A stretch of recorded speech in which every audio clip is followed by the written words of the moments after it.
Claudiu, există foarte mulți oameni bolnavi în țara noastră care caută tot felul de tratamente alternative. Și, din fericire, sectorul plantelor medicinale începe să se dezvolte. Am înțeles că ai fost undeva la Dor Mărunt? Da, la ferma Domnița Maria am cunoscut niște oameni extraordinari undeva în județul Călăraș care cultivă, procesează și mai apoi pun în vânzare niște produse absolut senzaționale. Nu putem spune că, vorbind de uleiul de cannabis, pentru că probabil aici vrei să ajungi, nu putem spune că acest ulei este un tratament pentru cancer, dar cu siguranță este un adjuvant în terapia împotriva cancerului. Despre asta și despre celelalte leacuri miraculoase pe care le fac cei de la Dor Mărunt în materialul care urmează. Există pe lumea asta o plantă folosită de mii de ani, care ascunde în lăuntrul ei o comoară miraculoasă pentru sănătatea omenirii. E greu de imaginat câte beneficii ar putea aduce corpului uman dacă ar fi cultivată, exploatată și prelucrată corect și cu cele mai bune intenții. Este o plantă care intrigă pe toată lumea. Asirienii au folosit-o ca medicament și în ritualuri religioase acum mai bine de 3000 de ani. Egiptenii ca medicament. Grecii și romanii nu au cunoscut-o pentru psihoactivitate, dar au prețuit-o ca antiinflamator. Indienii ca anxiolitic. Probabil că v-ați imaginat deja, este vorba despre cannabis. Parlamentul European arată într-un document recent că există dovezi care indică eficiența compușilor cannabidoizi în tratarea unor afecțiuni și îndeamnă statele membre să ia în serios uzul medicinal al cannabisului. Ba mai mult, că ar trebui stimulată cercetarea și inovațiile în aria cannabisului medicinal, că medicamentele pe bază de cannabis ar trebui acoperite de schemele de asigurări de sănătate și că autoritățile să facă distincția clară între folosirea lui în scop medicinal și în alte scopuri. Cannabisul acționează în corpul uman prin receptorii CB1 și CB2, care formează sistemul endocannabidoid, descoperit abia în anii 80. Ce trebuie reținut este că acești receptori există în corp pentru compușii pe care organismul îi produce, nu pentru că undeva în afară există cannabis. Apare evident faptul că corpul uman produce ceva asemănător cu cannabidoizii prezenți în compoziția cannabisului. Unul din cannabidoizi este CBD-ul. În acest moment, în lume există un singur medicament autorizat. Atenție, medicament, adică poate fi prescris medical și este produs de o companie farmaceutică. La noi în țară încă nu e prezent și probabil nici n-ar fi legal. Acesta conține o combinație aproximativ egală de cannabidoizi, CBD și THC. La noi, conținutul legal de THC, componentul psihoactiv, adică, trebuie să fie sub 0,2%. Există însă uleiul CBD, produs la Dor Mărunt, în județul Călăraș, la ferma Domnița Maria.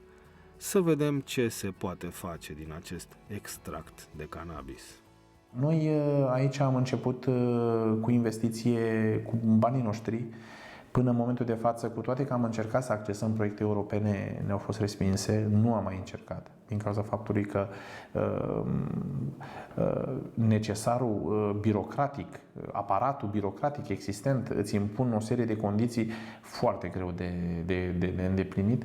Este totul, nu are noimă ce se întâmplă la noi. Foarte greu accesezi ceva, iar când l-ai accesat, pe urmă trebuie să stai zeci de controale, să rapoarte, nebunii. E o nebunie totală. Ca atare am decis să nu mai solicităm aceste fonduri, să nu mai participăm în scheme din astea de finanțare și tot ce am făcut cu credite externe. Deci ne-am dus la olandezi cu jalba în proțap, cu planul pe masă. Întâi am fost la români, n-am făcut nimic. Nici nu s-au uitat la noi românii. Ne-am dus la băncile de afară, în Olanda, unde suntem și rezidenți și eu și soția, și acolo ne-au dat bani. Olandezul ne-a dat bani.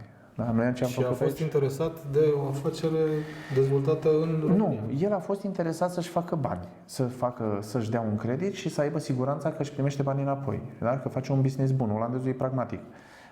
Nu ține loc, el nu e inimos. Da? El vrea să facă bani. A văzut o oportunitate, a evaluat-o, a văzut oameni serioși probabil și a spus da, e ok. Ne-au dat lumina verde și ne-au dat o linie de credit. Așa am făcut-o și aici.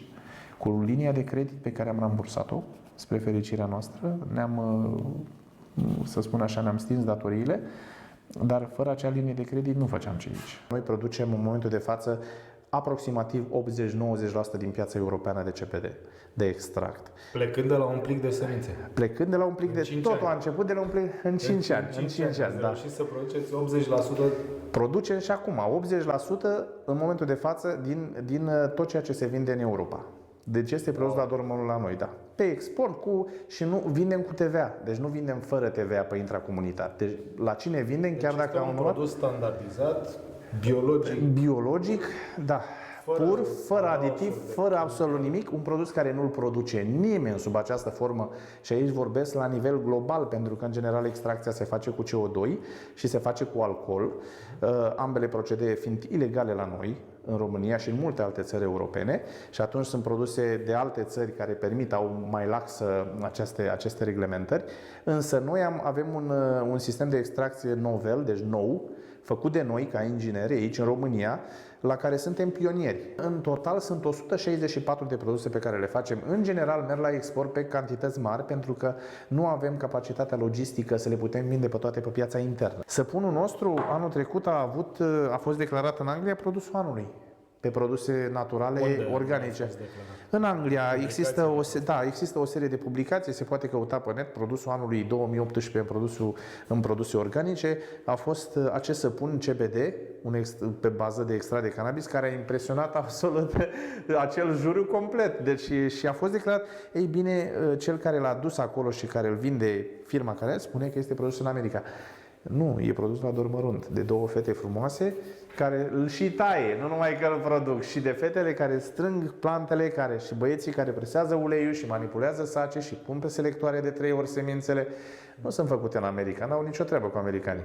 Ce avem aici, doamnă? Este camera noastră de săpunuri, este camera unde sunt maturate săpunurile.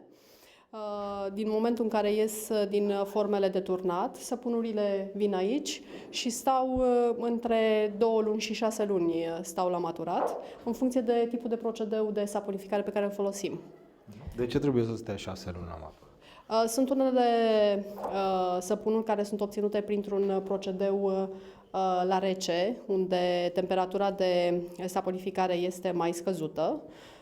Și atunci timpul lor de saponificare este mai lung și sunt și săpunuri unde temperatura este ușor crescută și automat se reduce și partea de saponificare, de neutralizare a sodei caustice, că sunt obținute prin procesul acesta.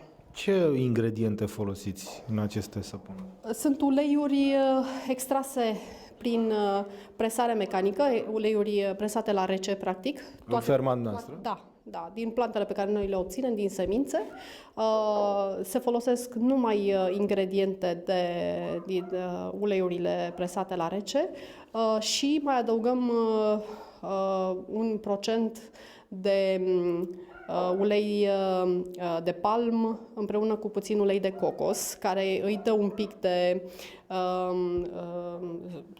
îl face un pic solid săpunul și îi adaugă un plus de spumă, ține un pic de partea aceasta de finisaj, ca să zic așa. Ce beneficii are clientul care folosește un asemenea săpun, să zicem? Fiind natural, nu irită sub niciun aspect pielea, este foarte potrivit pentru copii, pentru piele sensibilă, pentru piele cu diverse dermatite sau cu diverse afecțiuni. Este nemaipomenit din punctul ăsta de vedere. Sunt săpunuri care se pot folosi ca și șampon, pur și simplu. Deci ele au și efect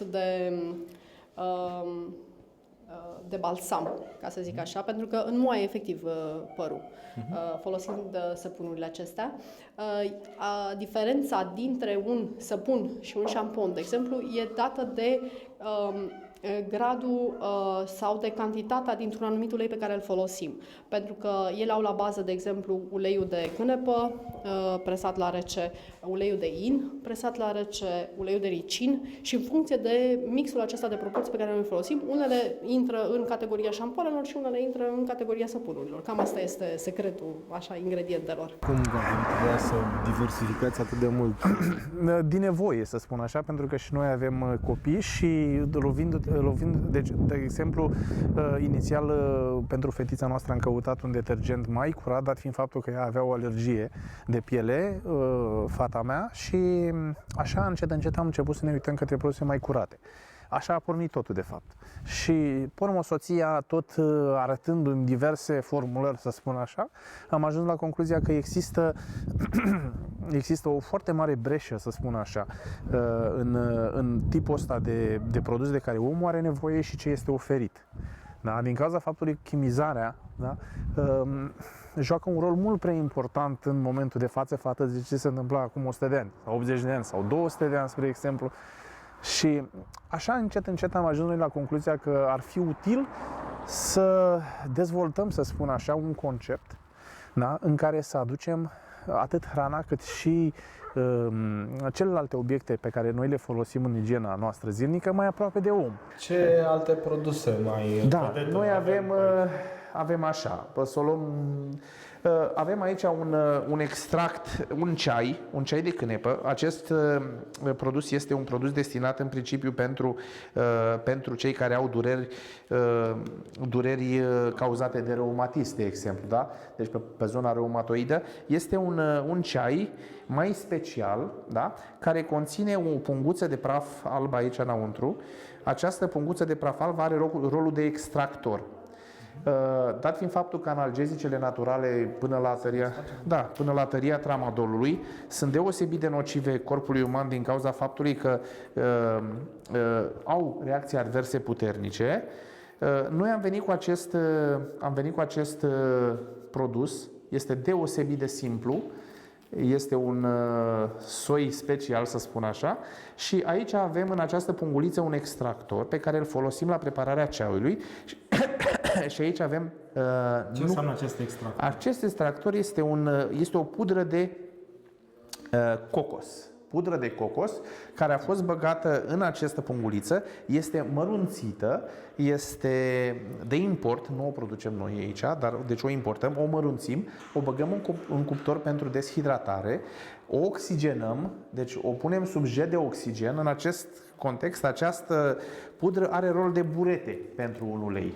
Și dat fiind faptul că atunci când facem ceai, acești ceiuți, de exemplu, nu extrage din planta de cânepă tot ceea ce e bun. Și atunci, ca să ajutăm să creștem eficiența procesului de extragere, deci să tragem tot ce putem din acel ceai, folosim un vârf de cuțit din acest praf, care este și foarte sănătos și asigură o extragere de 98-99% din ceea ce e în plantă, ceea ce e uriaș.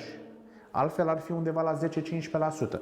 Deci eficiența utilizării lui este atât de mare încât acest produs înlocuiește tramadolul, spre exemplu, care este un analgezic foarte puternic și chiar și morfina în unele cazuri. Deci în cazurile grave de durere, da, se poate folosi asta și chiar și în cazul morfinei. Și este un câștig foarte mare să poți să renunți la analgezice puternice folosind un simplu ceai care nu dă dependență. E un simplu ceai, costă cât o pâine. Excepțional. Feedback-ul este fenomenal. Da. Deci rezultatele sunt, aș putea spune, totale. Deci 100% eficiența este fenomenală. Și e un simplu ceai, o simplă plantă. Dar care are un conținut de cannabidiol. Care are un conținut de cannabidiol destul de ridicat și nu numai atât, dar tipul, soiul, specificul acestei plântuțe este cea care determină. Deci e un anume soi. E un anume soi, sunt anume părți, se recoltează într-o anumită perioadă, trebuie să știi cum îl iei, este decarboxilată planta, deci ceea ce înseamnă că este încinsă la 90 de grade, 98 de grade de carboxilare, e un proces prin care o grupare carboxil pleacă din compoziția plantei. Da? Și nu conține THC. Conține și puțin THC, dar e în limita legală. Da? Deci nu face rău, deci nu te droghează, dar efectul curativ e fenomenal. Conține THC. Noi ce facem? Stabilizăm atât extractul din cannabis cât și planta, care o vindem pentru a preveni a fi fumată, deci pentru a nu crea acea stare de high, de drogare, trebuie stabilizată. În acest fel, e sigur că ce-ți pleacă pe ușă nu poate fi folosit ca drog. Da, nu poate fi folosit ca drog. Nu-l poți folosi să tragi THC-ul din el. Procedeul a fost făcut de noi, astfel încât cei care îl fumează să nu se poată droga, de exemplu. Da? În felul ăsta, în loc de THC, avem THCA și THCV în el, care sunt precursorii acestui THC.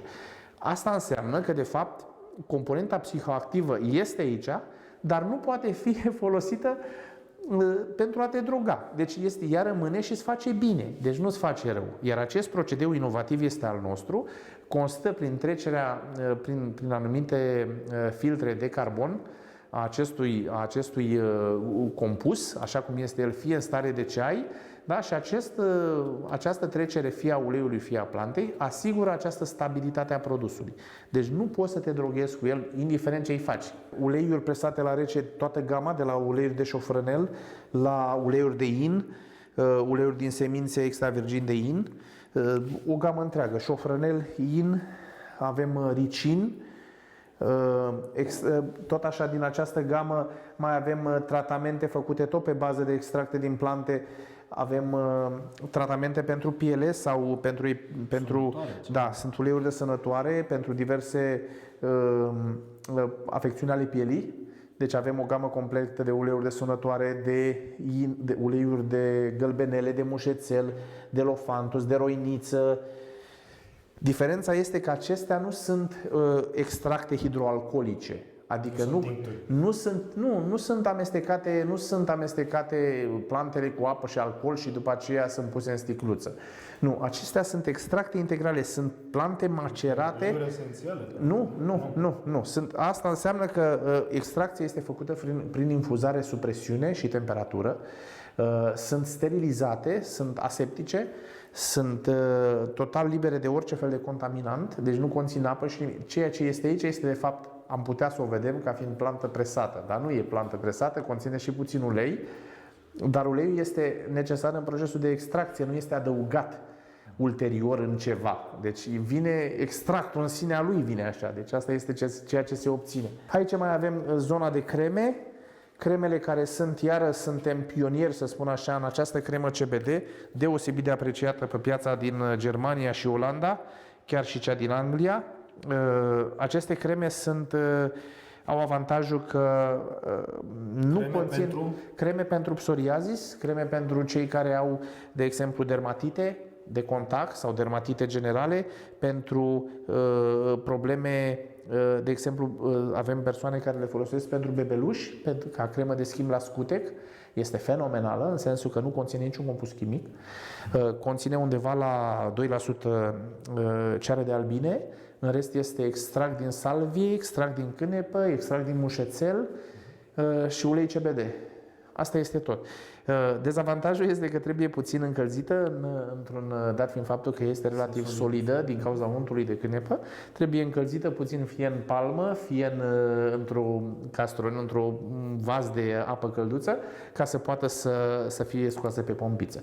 În rest, produsul este deosebit de calitativ, foarte apreciat și foarte căutat, atât pe piața externă cât și cea internă. Producem și creme solare cu indice 25 undeva, deci de protecție solară 20-25, ceea ce înseamnă că astea pot fi luate, de exemplu, la mare.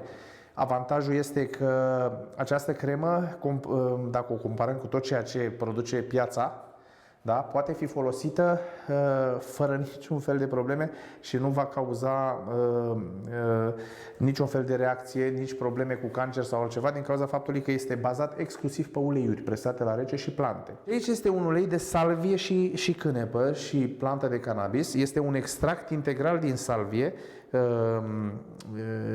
Are o calitate excepțională de a regenera, să spun așa, sistemul nervos central și este un produs relativ unicat. E deosebit de ieftin, să spun așa, comparativ cu orice altceva, cu rezultate foarte bune.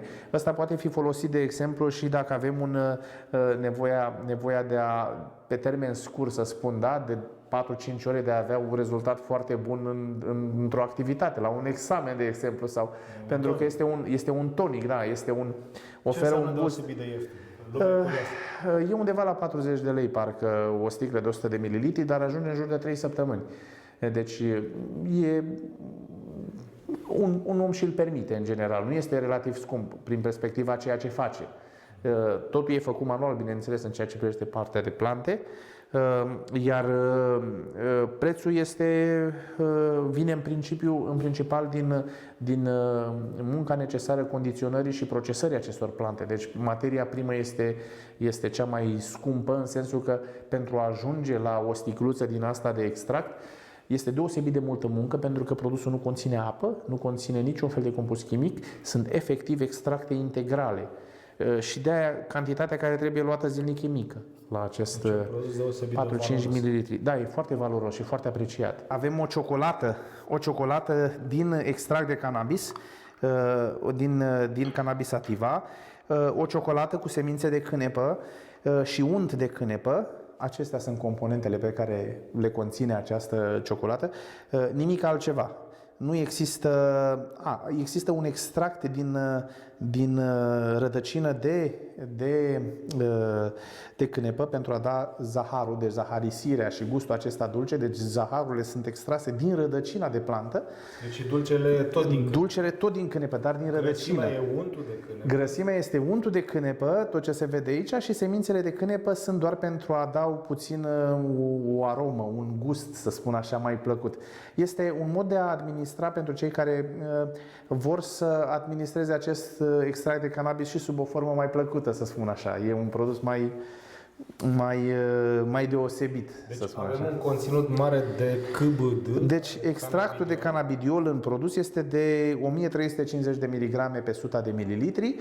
Extractul total din plantă este undeva la 80%, ceea ce înseamnă că toți constituenții care sunt în această plantă reprezintă cam 80%, restul reprezintă ulei de cânepă presare la rece, tot din semințe de cânepă. Însă vorbim de un extract total. Da, noi vorbim de un extract total, adică uleiul de cânepă din semințe nu este amestecat cu extractul din cannabis, ci extracția se face într-un tot, dizolvând această plantă și extrăgând din ea. În primul rând, beneficiază de acest extract din cannabis, care este baza produsului. Acest extract din cannabis este un produs, să spun așa, care conține acești cannabinoizi, iar acești cannabinoizi, CBD-ul în special, este identic cu CBD-ul pe care corpul uman îl produce. În momentul în care corpul nu mai produce acest CBD, apar o serie de dereglări, cum ar fi, de exemplu, o scădere a sistemului imunitar. Apar răcelile, poate să apară și cancerul în anumite probleme, apar boli autoimune. Nu toată lumea știe, de exemplu, că există cannabidoizi în laptele matern. În 2004, Jurnalul European de Farmacologie a publicat un studiu care afirmă că toți oamenii se nasc cu acești receptori cannabidoizi și sugerează că acești endocannabidoizi și receptorilor au un rol esențial în dezvoltarea ulterioară a fătului. Așteptăm ca autoritățile, mai ales cele sanitare, să se aplece cu mai mult interes asupra îndemnului Uniunii Europene și salutăm inițiativa și efortul celor de la ferma Domnița Maria într-o sănătatea noastră.